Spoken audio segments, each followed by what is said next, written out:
కన్నడ సినీ నటి రన్యారావు బంగారం స్మగ్లింగ్ కేసులో అరెస్టు కావడం కర్ణాటకలో టాక్ ఆఫ్ ది టౌన్గా మారింది. ఇక ఆమె సవతి తండ్రి విషయానికి వస్తే ఆయన పెద్ద పోలీస్ ఆఫీసర్, కర్ణాటక డీజీపీ, ప్రస్తుతం సర్వీస్లో కూడా ఉన్నారు. తన తండ్రి పలుకుబడిని అడ్డం పెట్టుకుని ఆమె గోల్డ్ స్మగ్లింగ్ బిజినెస్లోకి దిగారా అన్న అనుమానాలు కూడా వ్యక్తం అవుతున్నాయి.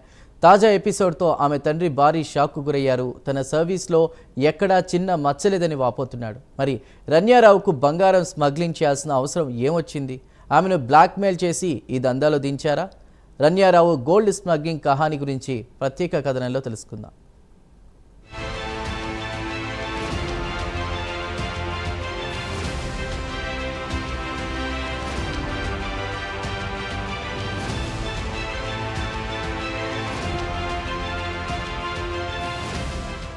ఇండియాతో పోల్చుకుంటే దుబాయ్లో బంగారం చౌక. అక్కడ బంగారంపై డ్యూటీ లేదు కాబట్టి చాలా మంది అక్కడి నుంచి గోల్డ్ తెచ్చుకుంటారు. అది కాకుండా దుబాయ్ పెద్ద దూరమేమీ కాదు.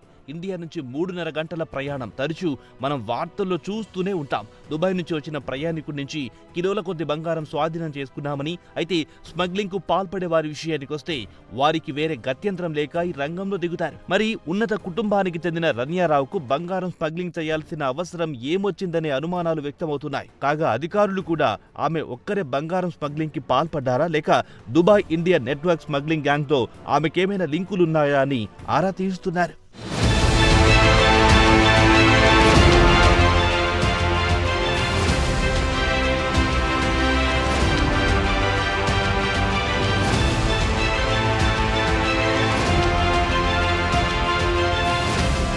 ఇదిలా ఉండగా ఆమెను ఈ నెల 4న అరెస్ట్ చేశారు. అటు తర్వాత ఆమె ఇంట్లో సోదాలు చేస్తే 2.67 కోట్ల నగదు, మరో 2.06 కోట్ల బంగారం లభించింది. కాగా ఆదివారం నాడు సాయంత్రం డైరెక్టర్ ఆఫ్ రెవెన్యూ ఇంటెలిజెన్స్ బెంగళూరులోని కెంపెగౌడ ఇంటర్నేషనల్ ఎయిర్పోర్టులో ఆమెను కస్టడీలోకి తీసుకున్నారు. దుబాయ్ నుంచి ఆమె పెద్ద ఎత్తున బంగారం స్మగ్లింగ్ చేస్తూ పట్టుబట్టారు. అయితే విచారణలో ఆమె తనను బ్లాక్మెయిల్ చేసి ఈ స్మగ్లింగ్ బిజినెస్ లో దించారని వాపోయారని తెలిసింది. కాగా పోలీస్ కానిస్టేబుల్ బస్వరాజ్ను కూడా అదుపులో తీసుకున్నారు. ఆయన స్టేట్మెంట్ ను కూడా రికార్డ్ చేసుకున్నారు. కాగా బస్వరాజ్ ఎయిర్పోర్టులో ఆమెకు సహాయం చేసేవాడు.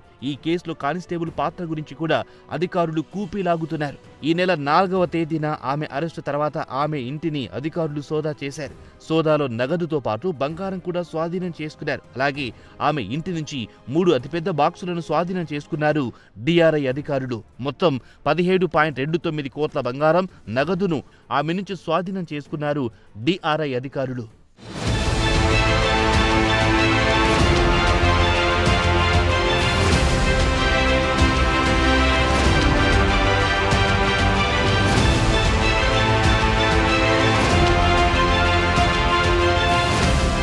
ఇక రన్యారావు ఎలా అరెస్ట్ అయ్యారనే విషయానికి వస్తే ఆమె దుబాయ్ నుంచి ఎమిరేట్స్ ఫ్లైట్ లో బెంగళూరులోని కెంపెగౌడ అంతర్జాతీయ విమానాశ్రయంలో దిగారు. అయితే బస్వరాజ్ అనే కానిస్టేబుల్ సాయంతో సెక్యూరిటీ చెక్ నుంచి తప్పించుకుని వెళ్లడానికి ప్రయత్నించారు. కాగా బస్వరాజ్ కూడా ఆమె వెంట అనుసరించాడు. అయితే డిఆర్ఐ అధికారులకు ఆమె వాలకం గురించి అనుమానాలు తలెత్తాయి.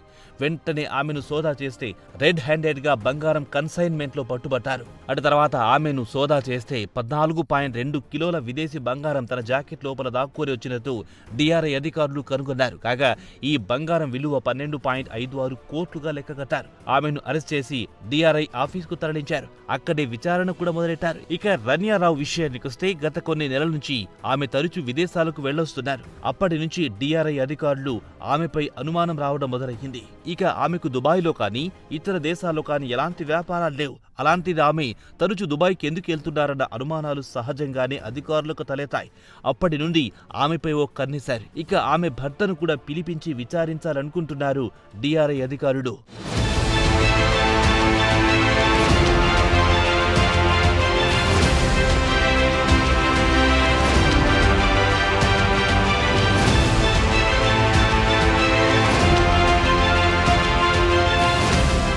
కాగా రన్యారావు కస్టమ్స్ యాక్ట్ 1962 ప్రకారం అరెస్ట్ చేసి ఆమెను ఎకనామిక్ అఫెన్స్ కోర్టులో ప్రవేశపెట్టారు.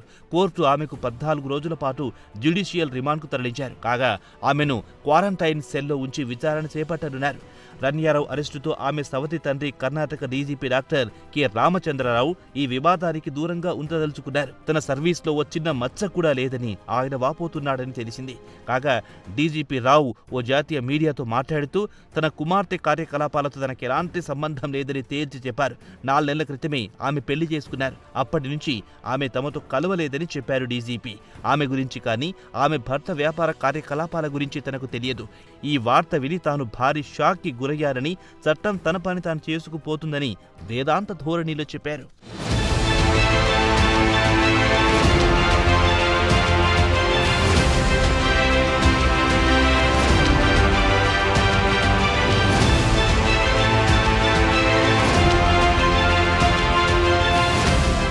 ఇదిలా ఉండగా రన్యారావు గోల్డ్ స్మగ్లింగ్ గురించి డీఆర్ఐ అధికారులకు ఖచ్చితమైన సమాచారం అందింది. దీంతో ముందస్తుగానే ప్లాన్ వేసుకున్న డీఆర్ఐ అధికారులు ఓ టీంను ఎయిర్పోర్టుకు పంపించింది. ఆమె దుబాయ్ నుంచి వస్తున్నారన్న పక్కా సమాచారం తెలుసుకున్న అధికారులు ముందుగానే రంగం సిద్ధం చేసుకున్నారు. కాగా రన్యారావు దుబాయ్ నుంచి ఎమిరేట్స్ విమానంలో దిగారు. ముందు నుంచే పకడ్బందీగా ప్లాన్ చేసుకున్న అధికారులకు ఆమె తేలికగానే పట్టుబట్టారు. అయితే ఆమె తరచు దుబాయ్కి వెళ్లిస్తూ ఉండడం కూడా పలు అనుమానాలకు తావిచ్చింది. అయితే విచారణలో తేలిందేమిటంటే ఆమె తన దుస్తుల్లోనే పెద్ద మొత్తంలో బంగారం తరలించే విధంగా జాకెట్లు తయారు చేసుకున్నారని చెబుతున్నారు. ఇక్కడ అసలు విషయం ఏమిటంటే గత 15 రోజుల్లోనే ఆమె దుబాయ్కి 4 సార్లు వెళ్లొచ్చారు. దీంతో రన్యారావుపై ఉన్న అనుమానాలు కాస్త మరింత బలపడ్డాయి. దీంతో డీఆర్ఐ అధికారులు రంగంలో దిగి రన్యారావు గుట్టు రట్టు చేశారు.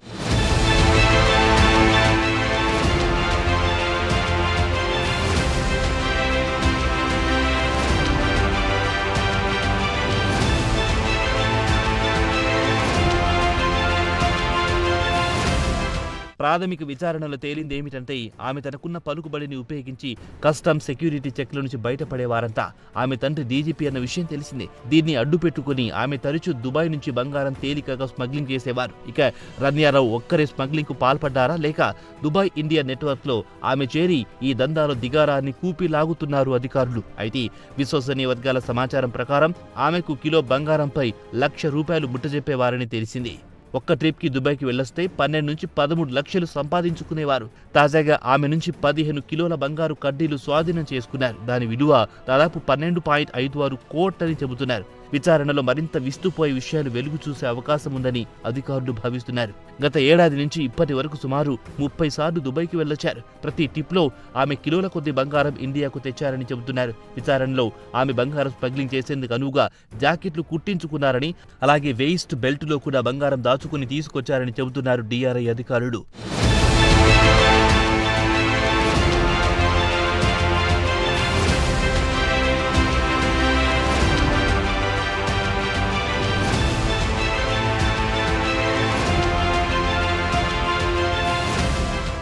ఇక రన్యారావు విషయానికి వస్తే ఆమె 2014లో సినీ ఇండస్ట్రీలో ఎంట్రీ ఇచ్చారు. సుదీప్ దర్శకత్వంలో నటించిన మాణిక్య అనే కన్నడ సినిమాలో నటించారు. అలాగే 2016లో ఆమె తమిళ ఇండస్ట్రీలో ఎంట్రీ ఇచ్చి తమిళ సినిమాలో కూడా నటించారు. తిరిగి 2017లో ఆమె కన్నడ సినీ ఇండస్ట్రీలో నటించడం మొదలెట్టారు. మొత్తానికి డీజీపీ కుమార్తె ఇలా బంగారం స్మగ్లింగ్ చేస్తూ పట్టుబడడం విచారకరమే. తండ్రి పోలీస్ ఉన్నతాధికారి, కూతురు స్మగ్లర్, అసలు వీరిద్దరికీ పొంతనే కనిపించడం లేదు. సోసాడని డీజీపీకి సానుభూతి చూపించాల్సిందే.